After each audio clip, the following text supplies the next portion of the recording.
Bahkan saya sampai berkunjung ke Semarang untuk meyakinkan bahwa ini benar. Ini bukan tempat bibit abal-abal lah. Nah, saat ini kami merencanakan untuk menanam 200 lagi bibit ya dari bibitbuahku.com. Ya, itu 100 pohon alpukat dan 100 pohon durian. Itu untuk pengelolaan lahan dari perhutani, itu Bapak diberikan wewenang berapa luas, Pak? Kita diberi kesempatan itu 11,5 hektar, Pak.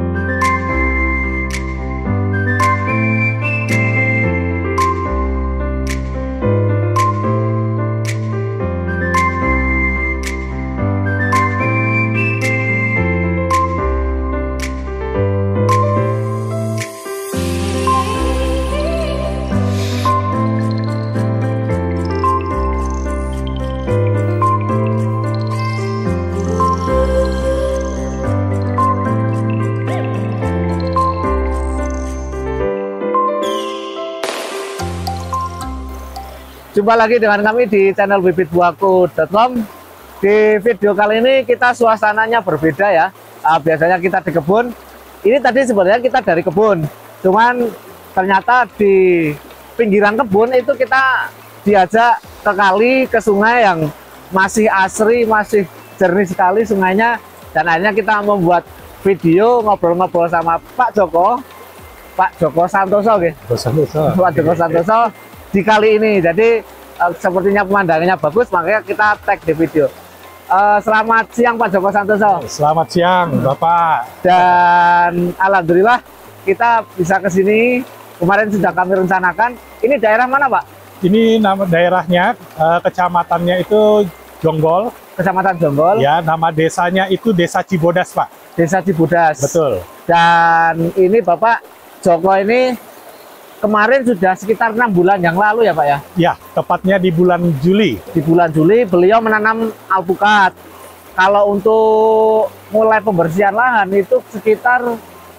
Kita itu mulai pembersihan lahan itu di bulan Maret, Pak. Maret ya. 2023. Iya. Oh, baru tahun ini ya? Iya. Oh, baru kita serius itu di bulan Maret itu, Pak. Pas di tanggal 1 kita mulai. Di tanggal 1 Maret. Iya. Dan yang kami tahu di sini memang beliau itu bekerja sama dengan perhutani. Jadi memang ada program dari perhutani mengelola lahan ya Pak ya? Betul. Itu untuk pengelolaan lahan dari perhutani, itu Bapak diberikan wewenang berapa luas Pak? Kita diberi kesempatan itu 11,5 hektar, Pak. 11,5 hektar? Iya. Itu 11,5 hektar untuk dikelola, untuk ditanami dengan tanaman yang sudah diwajibkan ya. Oh, diwajibkan itu adalah tanaman alpukat, durian, sama kopi. Oh, itu yang menentukan berarti dari perhutani? Dari perhutani, Pak. Oh, iya, iya. Nah. Terus dari itu pilihan, boleh milih salah satu atau semuanya harus ada? Nah, kalau dari perhutaninya sendiri, itu kalau bisa kita ketiga-tiganya, Pak. Tiga-tiganya ada? Iya. Oh. Gitu, jadi durian itu bebas jenisnya, mau apa saja, mau misalnya bawor, mau musangking, mochi, nah itu kita diberi kebebasan. Oh. Gitu, begitu juga dengan alpukatnya, Pak. Bebas. Tapi kalau bisa ada durian, ada alpukat, ada kopi. Ada kopi, betul. Kalau untuk penentuan jenis ini, sebenarnya tiap daerah sama seperti itu atau beda-beda, Pak? Nah, itu pastinya berbeda, Pak. Oh. Karena kan tergantung kondisi tanahnya, tanahnya cocoknya ditanamin apa. Nah, itu biasanya perhutani itu udah punya ini, Pak, aturan di mana mereka kan juga bekerja sama dengan Deptan ya. Oh, Departemen Pertanian. Iya, jadi mereka itu udah survei sebelumnya. Betul. Gitu. Berarti memang menurut perhutani, tanah yang ada di Cibodas ya? Iya, Cibodas. Itu cocok untuk alpukat, durian, dan kopi. Sehingga bagi investor ya, mungkin Bapak bisa dikatakan investor ya? Betul. Yang memang berminat dan mau mengelola tanah tersebut, diwajibkan tiga tanaman tersebut. Tapi ngomong-ngomong untuk tanaman yang dari perhutaninya sendiri, itu nasibnya seperti apa, Pak? Nah, ada beberapa tanaman yang oleh perhutani itu tidak boleh ditebang, Pak, atau ditebang. Ya, misalnya kalau kayak kita di Desa Cibodas ini tuh tanaman pinus. Pinus tidak boleh? Tidak boleh ditebang. Oh, sama iya, iya. sekali. Kalaupun ditebang karena terpaksa, karena menghalangi misalnya jarak tanam jadi tidak sesuai, atau mungkin nutupin, nah itu kita boleh tebang, tetapi harus mengganti tanam pinus lagi. Tanam pinus lagi. Oh gitu. Sesuai jumlahnya yang ditebang ya? Betul sekali Pak. Oh gitu. Gitu. Siap, siap, siap. Dan Pak, ini pakai jarak tanam berapa Pak? Kita ya karena lahannya luas ya, jadi kita tanamnya itu jaraknya 10 kali 10 Pak. Betul, karena memang selain luas juga agar ini ya, nanti cahaya itu dapatnya banyak. Kalau terlalu rapat kan nanti udah ada pinus, alpukatnya atau duriannya rapat kan malah sinar mataharinya sedikit. Betul. Sama kemudian ada rencana Pak. Rencana itu kita mau mencoba menjadikan wisata buah. Oh gitu. Itu program dari Bapak atau juga dari perhutani? Itu atas dukungan perhutani juga Pak. Perhutani. Iya. Jadi jadi perhutani ini nanti yang akan menyediakan tiketnya. Oh gitu. Ya perhutani tiket masuk misalnya kalau rata-rata di perhutani itu rata-rata 25.000 ya per kepala. Nah itu hak perhutani. Oh gitu. Nantinya. Nah kita fasilitas di dalamnya, nah itu milik kita. Oh ngoten. Iya. Ya, siap, Itu siap. Pak. Jadi itu nanti jangka panjangnya ya. Jangka panjangnya.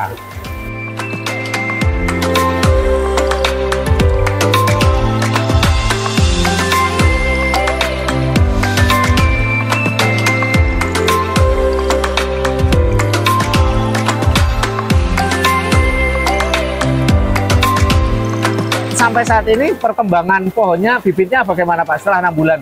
Setelah 6 bulan kita itu dari 100 pohon alpukat Miki yang kita tanam, itu sampai sekarang mati total itu belum ada ya? Belum ada yang mati total? Belum ada yang mati total. Meskipun kemarau panjang kemarin? Meskipun kemarau panjang kemarin. Gitu. Nah, adapun yang kurang sehat itu kita temukan ada 3. Hanya 3 dari 100. 3 bibit itu ya? 3 bibit itu ya, mungkin tadi Bapak mungkin juga sempat melihat ya. Betul. Itu ada 3 pohon dari 100. Ini pohon alpukat Miki penanaman bulan Juli. Berarti perkiraan sekitar 6 bulan dari penanaman. Ini pertumbuhan yang cukup bagus. Nanti kita cek juga pertumbuhan yang ada juga yang kurang bagus sebagai perbandingan. Tapi overall banyak yang pertumbuhannya normal lah ya. Dan rata-rata sudah mupus meskipun kemarin musim hujan, musim kemarau panjang, hanya ada 1 sampai 3 pohon kira-kira yang dia pohon layu, dan nanti kita cek seperti apa. Nah ini pertumbuhannya sebagai perbandingan nanti ketinggian sekian. Dan paling bagus untuk penanaman di lahan miring memang kita buatkan tapak kuda seperti ini. Jadi air yang bagian sana langsung lepas, yang sini putar dulu baru lepas air. Tanah nggak cepat hanyut, tapi air juga tidak berada lama di sekitar pohon. Ini salah satu tanaman yang tadi disampaikan oleh Pak Joko, salah satu dari 3 yang layu. Meskipun ini belum mati, insya Allah ada pertumbuhan bagus. Ini mulai muncul tunas-tunas Pak. Ya. Ini kemarin sempat dipotong. Sempat nih. Karena layu kering ya. Kering. Dan ini saat kemarau Pak ya kemarin? Iya. Ini mungkin kami minta untuk sedikit digali ya. Karena memang ternyata penanamannya agak terlalu dalam. Iya. Meskipun dulu bukan Pak Mes yang nanam. Iya. Dan gawat. Tadi kita cek pH-nya cukup rendah 5,5. Dan kelembapannya cukup tinggi di bagian tanahnya. Karena ini udah mulai hujan dan parit untuk pembuangan airnya belum ada. Sedangkan ini di bawah turunan air, saya kira air ketika hujan terlalu lama tinggal di sini airnya. Jadi mungkin nanti dibuatkan parit keliling. Insya Allah nanti ada pertumbuhan bagus. Ini kalau tanda-tandanya cabang yang batang tua sudah mulai tumbuh tunas. Ini salah satu tanaman yang kurang sehat dari 3 pohon. Yang satunya nanti kita cek lagi. Hasilnya daun yang masih bagus. Ini karena nutrisi nanti tetap sampai sini minimal. Lah, sedangkan kita harapannya ini juga muncul tunas. Jadi kita potong di atasnya sini. Kita coba belah ya bagian sini ya. Wah, hitam. Kayak gini.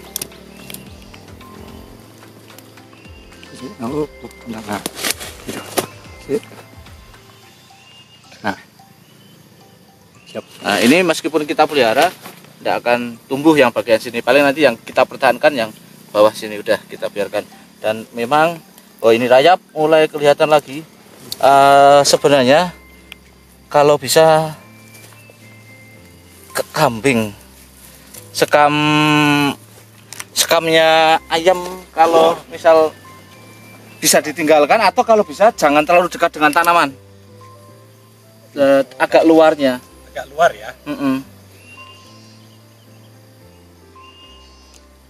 Karena untuk ayam itu sebenarnya paling bagus di dataran tinggi. Kalau di dataran ini 300, kambing paling bagus. Kambing. Ini udah enggak apa-apa, nanti paling kalau kering dia turun sampai ke sini, jelek-jeleknya turun sampai sini. Ini nggak mungkin kering di bawahnya di sini karena ini sehat. Dan di bawahnya ini sudah mulai banyak tunas. Semoga pulih lagi. Yang ketiga, dan permasalahannya hampir sama.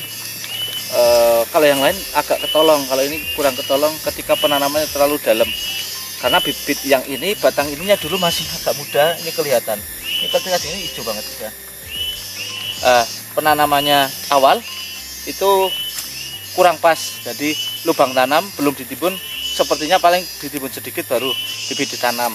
Sehingga batang bagian bawah ke benam cukup banyak, ada 10 cm ya Pak ya? Iya. 10 cm. Ya, mungkin nanti bisa diperbaiki oleh Pak Mis, agak dibuang agak biar terbuka. Nah, nanti untuk yang selanjutnya insya Allah semakin bagus lah. Jadi nanti lubang tanam dimasukkan media. Jadi lubang itu memang dibuat lubang, dimasukkan lagi. Jadi ditimbun lagi, tapi ada pupuk, ada kapurnya. Baru bibitnya ditaruh di atasnya, ditimbun. Kalau ini insya Allah aman. Ini udah dipotong sama Pak Mis kemarin. Ini sudah muncul tunas. Jadi berhentinya di sini, ini keringnya. Calon tunasnya banyak sekali di sini. Ini malah justru nanti milih nyeleksi yang cabangnya bagus Pak. Ya. Kalau ini terlalu banyak. Jadi bisa dikatakan bibit yang kita tanam itu bibit yang terbaik yang kita tanam, karena kita juga sudah sempat melakukan studi banding di beberapa penyedia bibit tanaman. Oh, sampai studi banding juga ya? Ya, karena kita itu kan di samping kita nyari mana yang bagus, ya kan mungkin sama-sama alpukat Niki, tapi mungkin yang dari vendor A ini lebih bagus, atau mungkin yang vendor B mungkin kurang. Ya mungkin hanya seperti itu Pak perbandingannya. Gitu. Dan yang membuat kami tergerak ke sini itu Pak Joko jauh-jauh dari Semarang, dari Jakarta ke Semarang hanya untuk memesan bibit yang dimana waktu itu beliau bercerita ternyata bibit yang dari kami itu yang akhirnya beliau pilih untuk tanam. Ya. Begitu. Alasannya kenapa Pak? Pertama itu ya jujur tahu bibitbuahku.com itu dari channel YouTube ya. Ya betul. Itu yang pertama kali saya tahu dan saya belajar dari situ. Saya lihat loh ini kok ada sharing ilmunya. Gitu, ini yang membedakan channel bibitbuahku.com dengan yang lain. Kita itu diedukasi. Jadi tidak hanya menjual bibit ya udah putus selesai. Tidak, tetapi bahkan sampai kunjungan pun itu dilakukan. Iya. Nah, itu dari yang YouTube itu kita lihat, nah mulailah saya memberanikan. Kita coba, ayo kita kontak, bahkan saya sampai berkunjung ke Semarang untuk meyakinkan bahwa ini benar, ini bukan tempat bibit abal-abal lah kalau istilah orang anak muda zaman now itu abal-abal ya. Gitu. Dan kita datang, benar adanya bibit yang tersedia di sana ya memang bagus ya. Gitu, kita komparasi dengan tempat-tempat lain seperti dari beberapa kota lain ya, gitu. Itu yang kami dapatkan. Dan beliau kemarin datang ke tempat kami itu posisi sudah tanam sekitar 4 bulan kayaknya ya. Iya, betul. Posisi sudah 4 bulan dan hasilnya cukup bagus dibandingkan beberapa tanaman yang diambil dari kota lain. Akhirnya beliau memberanikan diri ke tempat kami. Dan kami pun tadi akhirnya mengecek, meskipun kami juga memberikan beberapa catatan, tapi hampir pertumbuhannya semuanya itu bagus Pak ya? Iya. Bagus, meskipun sinar matahari yang didapat itu terhalang oleh pohon pinus. Tapi ternyata kemarin di belakang kita ini ada Pak Mis. Di Pak Mis itu tadi cerita ternyata pohon pinus ini tidak boleh ditebang, tapi boleh di pruning. Ya. Betul ya Pak ya? Betul. Oh, tapi kalau untuk pruning ini benar-benar bebas, dalam arti nggak boleh di atas berapa meter atau itu nggak ada peraturannya? Nggak ada Pak. Oh. Yang penting pohonnya nggak boleh mati. Oh gitu, siap. Gitu. Siap. Kalau mati ya kita harus mengganti. Peraturannya seperti itu. Nah kebetulan Pak Mis ini memang juga dari perhutani ya Pak. Gitu. Beliau yang tahu persis patok-patok itu di mana kita punya batas-batas ya. lahan untuk yang kita kelola. Gitu. Ya karena ketika kita membayangkan lahan perhutani itu rata-rata kan agak dalam, kemudian tanamannya tanaman tahunan sehingga bagian bawah itu pasti rumput semak-semaknya pasti tinggi. Jadi untuk proses sampai 11 hektar saya kira tahapannya harus pelan-pelan. Betul Pak, panjang. Gitu. Nah saat ini kami merencanakan untuk menanam 200 lagi bibit ya dari bibitbuahku.com. Ya, itu 100 pohon alpukat dan 100 pohon durian. Oh gitu, guys. Ya, itu yang akan kita lakukan. Nah, ini sekarang masih dalam proses pembabatan. Ya. Saat ini baru baru sekitar 100 pohon untuk tanaman. Area yang bisa ditanami yang bisa ditanamin. Ya, kami pun setuju. Jadi daripada mengorbankan yang sudah ditanam itu tidak terawat, mending tetap dirawat tapi pelan-pelan yang pembukaan lahannya. Gitu. Jadi nggak usah kesusu. Sembari menunggu, bahkan bisa menunggu ya ini panen, ini nanti bisa berkesinambungan. Betul. Gitu. Dan Pak Joko ini posisinya tempat tinggalnya bukan di daerah Cibodas, melainkan dari Jakarta. Ini banyak sekali saya kemarin ke beberapa pekebun, itu ternyata rata-rata seperti itu. Jadi dari luar kota yang kebunnya itu jauh dari tempat tinggalnya, itu butuh effort yang kuat, harus mental yang kuat ya, karena 3 tahun 5 tahun menunggunya. Yang kedua, memang modal yang paling penting orang yang bisa dipercaya Pak. Nah, saya kira dari Pak Mis ini salah satu orang yang tadi saya lihat sangat bisa untuk diberikan amanah. Betul sekali Pak. Pak Mis bergabung sama kita itu di bulan Agustus. Ya, setelah 1 bulan setelah kita tanam penanaman 100 pohon alpukat kita yang pertama. Itu baru Pak Mis ikut bergabung. Ya. Gitu. Dan kalau untuk Pak Joko itu kesininya setiap weekend ya Pak ya? Hanya setiap Sabtu dan Minggu aja. Sabtu dan Minggu ya. Dan gitu. Itu teman-teman, bagi Anda yang mungkin juga berminat untuk berkebun di lahan perhutani, coba hubungi perhutani terdekat Anda. Barangkali ada punya inisiatif untuk berinvestasi di perkebunan. Saya kira ketika niat Anda bagus dan komitmen yang penting, saya kira nanti diberikan jalan oleh perhutani. Itu saja Pak ya. Terima kasih banyak. Jika menurut Anda video kami bermanfaat, silakan di-like. Jika menurut Anda video kami kurang bermanfaat, silakan di-dislike. Jangan lupa subscribe dan tulis komentar Anda di bawah ini. Oh ya, ngomong-ngomong, kalau ada warga yang mungkin penonton YouTube ini pengen main gitu, boleh Pak nggak? Boleh, Bapak, silahkan. Silahkan. Boleh. Ya, banyak juga pekebun-pekebun alpukat yang di sekitar sini itu juga yang datang. Oh, datang ke sini? Iya. Oh, siap. Ya, orang-orang kelurahan. Oh, sudah ada yang datang ke sini? Ya, sering Pak ngopi bareng. Jadi memang listrik alhamdulillah sudah sampai. Ya, sekedar tempat tinggal yang sudah cukup proper lah ada di kebun Pak Joko ini. Alhamdulillah di kebun seluas 11,5 hektar ini milik Pak Joko sudah ada fasilitas yang tadi kami sebutkan. Insya Allah aman lah untuk berkunjung tamu, dan listrik juga sudah ada. Nah, salah satu juga yang beliau sampaikan bahwa memang kami pun menyarankan untuk penanaman 11 hektar itu jangan dipaksakan langsung ketanam semua, daripada udah ini 100 pohon sudah ketanam. Proses 6 bulan, rencana 6 bulan ini berarti setelah 6 bulan beliau mau tanam lagi. Usahakan jangan dipaksakan, karena takutnya malah yang 100 pohon ini nanti terbengkalai. Jadi tetap dirawat, pelan-pelan nanti pohon baru ditanam sembari pembebasan lahan atau land clearing. Dan saran dan ide dari Pak Joko yaitu membuat tempat untuk karantina bibit di sini. Jadi lokasi ini nanti untuk karantina bibit.